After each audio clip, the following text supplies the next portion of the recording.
the rain-scented state rising in Söğüt. In the early years of the century, the wind swept dust across the Anatolian plains as the migrating Kayu tribe moved slowly along the road.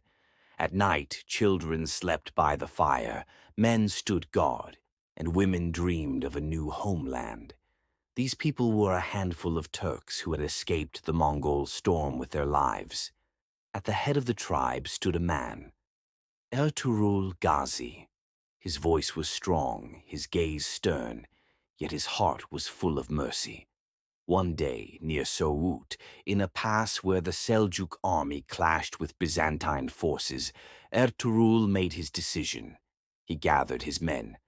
"We stand with the weak in battle. Whoever is right, we defend them," he said. Ertuğrul unexpectedly supported the Seljuk side. The tide of the battle turned. The Byzantines were scattered. Seeing this courage, the Seljuk Sultan granted him Söğüt as winter quarters and Domaniç as summer pastures. The chaos had found a home at last. One night in a tent filled with the whisper of the wind, a child was born, a child who would change the fate of history, Osman. Osman grew up distinguished by his bravery. When he rode his horse, the wind seemed to clear a path for him. His sword was raised not only to fight, but to bring justice. People loved him, and the beys sought his counsel. One day, Osman took over the leadership of the tribe. He was now the head of the Kayos. Then he was shown a dream glowing like a candle in the darkness. A tree rose from his chest.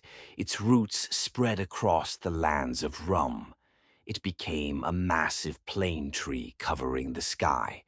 Osman interpreted this dream as, "We will build a state on these lands that will grow through justice." By the year 1299, everyone recognized his authority.